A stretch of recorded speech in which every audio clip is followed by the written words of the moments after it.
Hello friends, welcome back to my channel max education. So আজকে তোমরা thumbnail দেখে বুঝেই গিয়েছো যে আমি আজকে কী আলোচনা করতে যাচ্ছি। সো আজকে আমরা দেখব নবম শ্রেণীর দ্বিতীয় মূল্যায়নের জীবনবিজ্ঞান নমুনা প্রশ্নপত্র, অর্থাৎ সেকেন্ড সামেটিভ এভলিউশনের নমুনা প্রশ্নপত্র। এখান থেকে তোমরা একটি ধারণা হয়ে যাবে যে কী ধরনের কোয়েশ্চেন হতে পারে এবং কেমন কোয়েশ্চেন হতে পারে। তো চলো, let's come to the point. আমি বেশি কথা বাড়াবো না, ভিডিওটিকে শুরু করা যাক। কিন্তু তার আগে আমি তোমাদেরকে বলে রাখি, এই যে সমস্ত আমি ভিডিও বানিয়েছি এটার একটা পিডিএফ রয়েছে। যদি তোমরা এই পিডিএফটিকে পেতে চাও তাহলে এই নম্বরে তোমরা হোয়াটসঅ্যাপে হাই লিখবে, আমি সরাসরি তোমাদেরকে পিডিএফটিকে পাঠিয়ে দেব।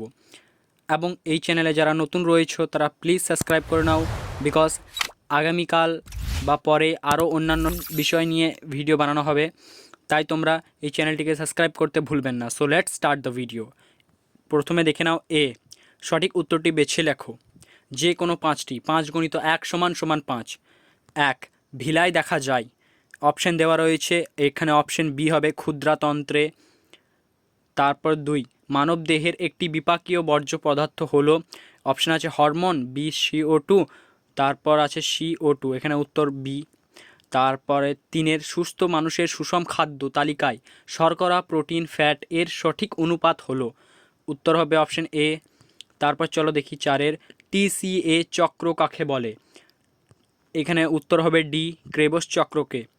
তারপর 5, কোনটি মৃতজীবী প্রাণী, অ্যান্সার মাছি। তারপর 6, আরবিসি এর গড় আয়ু কত, ওকে, এখানে আরবিসি এর গড় আয়ু হলো অপশন সি 120 দিন। তারপর চলো আমরা বি এর শূন্যস্থান দেখে নিই। শূন্যস্থানে সঠিক শব্দ লিখে বাক্যটি লেখো। যে কোনো 5টি, 5 গুণিত 1 সমান সমান 5। 1, আরশোলার সংবহন ড্যাশ প্রকৃতির, উত্তর রাসায়নিক প্রকৃতির। 2, পুষ্টি পদ্ধতিতে দেহের শুষ্ক ওজন ড্যাশ, উত্তর বৃদ্ধি পায়। 3, ড্যাশ গ্রুপের রক্তযুক্ত মানুষ হলো সর্বজনীন গৃহীতা, উত্তর এবি। 4, মুখবীরের ড্যাশ জাতীয় খাদ্য পরিপাককারী উৎসেচক থাকে না, উত্তর প্রোটিন। তারপর 5, গ্লাইকোলাইসিস পদ্ধতিতে গ্লুকোজ ড্যাশ এ পরিণত হয়, পাইরুভেটে পরিণত হয়। 6, মানবদেহে বৃক্কে উৎপন্ন মূত্র ড্যাশ এর মাধ্যমে মূত্রাশয়ে পৌঁছায়, উত্তর মূত্রনালী। এখানে 6টা দেওয়া রয়েছে, যে কোনো তোমাদেরকে 5টি করতে হবে। তারপর সি, বাম দিকের ও ডান দিক স্তম্ভ মেলাও, 5 গুণিত 1 সমান সমান 5, উত্তরটিকে আমি দিয়ে দিয়েছি, ওকে, তোমরা দেখে নাও। তারপর ডি, একটি বাক্যে উত্তর দাও, যে কোনো 5টি, 5 গুণিত 1 সমান সমান 5। 1, এনার্জি কারেন্সি কাকে বলে, উত্তর এনার্জি কারেন্সি বলে এটিপিকে, অর্থাৎ এডিনোসাইন ট্রাইফসফেট, ওকে। তারপর 2, তোমার দেহের একটি শ্বাসপেশির নাম লেখো, উত্তর ডায়াফ্রাম।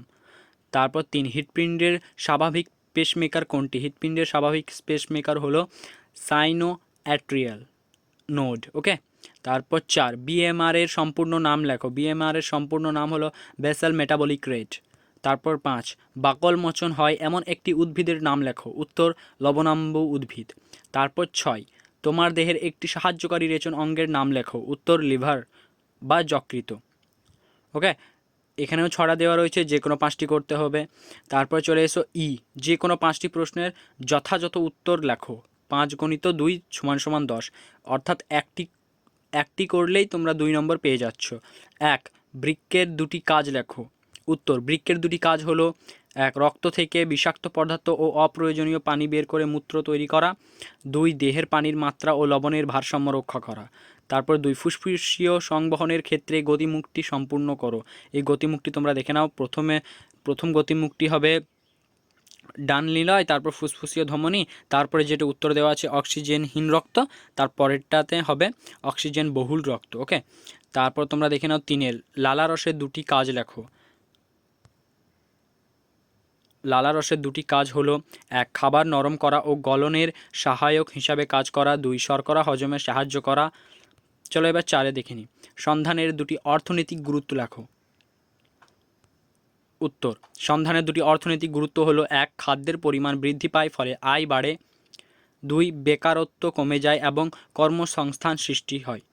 তারপর 5, বাষ্পমোচনের একটি ভালো ভূমিকা এবং একটি ক্ষতিকর ভূমিকার কথা লেখো। এখানে আমি আর অত উত্তর বলছি না, কারণ যদি আমি উত্তরটিকে বলি তাহলে ভিডিওটি প্রচণ্ড বড় হয়ে যাবে, তাই তোমরা উত্তরগুলিকে স্ক্রিনশট করে নাও, অথবা তোমরা আমাকে হোয়াটসঅ্যাপে মেসেজ করে পিডিএফটিকে নিয়ে নিতে পারো। ওকে, চলো এবার 6 দেখি। মেরুদণ্ডী প্রাণীর রক্ত সংবহন বদ্ধ প্রকৃতির নাকি মুক্ত প্রকৃতির? সপক্ষে যুক্তি লেখো। এবার এফ, যে কোনো একটি প্রশ্নের যথাযথ উত্তর লেখো। 1 × 5 = 5, একটি করলেই 5 নাম। 1. ফটোলাইসিস কি? উদ্ভিদের ঊর্ধ্বমুখী পরিবহন কোন কলার মাধ্যমে ঘটে? সকল পরজীবী পরভোজী, কিন্তু সকল পরভোজী পরজীবী নয়, ব্যাখ্যা করে লেখো। খুবই গুরুত্বপূর্ণ কোয়েশ্চেন। ওকে, ভালো করে দেখবে, তোমরা স্ক্রিনশট করে নিতে পারো। তারপর 2, O2 সমৃদ্ধ প্রশ্বাস বায়ু প্রবাহের গতিমুখটি সম্পূর্ণ করো। এখানে একটি গতিমুখ দেওয়া আছে, 1, 2, 3, 4, 5টি এখানে ফিল করতে হবে। দেখো 5টি উত্তর দেওয়া হচ্ছে, তোমরা দেখে নাও। তারপরে অথবা দিয়ে একটা কোয়েশ্চেন রয়েছে, মানবদেহে রক্ত তঞ্চন পদ্ধতি বিক্রিয়া সহ ব্যাখ্যা করো। উত্তরটিকে তোমরা দেখে নাও। তারপর চলো দেখি জি, যে কোনো একটি প্রশ্নের উত্তর দাও। 1 × 5 = 5, একটি করলে 5 নম্বর। ওকে, নেফ্রনের পরিচ্ছন্ন চিত্র অঙ্কন করে যে কোনো 4টি অংশ চিহ্নিত করো। এখানে নেফ্রনের চিত্রটিকে দেখে নাও। তারপর 2, মানব হৃৎপিণ্ডের দীর্ঘচ্ছেদের চিত্র অঙ্কন করে যে কোনো 4টি অংশ চিহ্নিত করো। ওকে, এখানে চিত্রটি দেওয়া রয়েছে, তোমরা দেখে নাও। সো এগুলি ছিল আজকে তোমাদের নমুনা প্রশ্নপত্র, এবং এখান থেকে বিভিন্ন ধরনের কোয়েশ্চেন রয়েছে যেগুলো তোমাদের কমন আসবে, এবং তার পরবর্তীকালেও আমি তোমাদেরকে সাজেশন প্রোভাইড করব। So don't think about it. So আজকে এতটুকুই, দেখা হচ্ছে পরের ভিডিওতে। টাটা।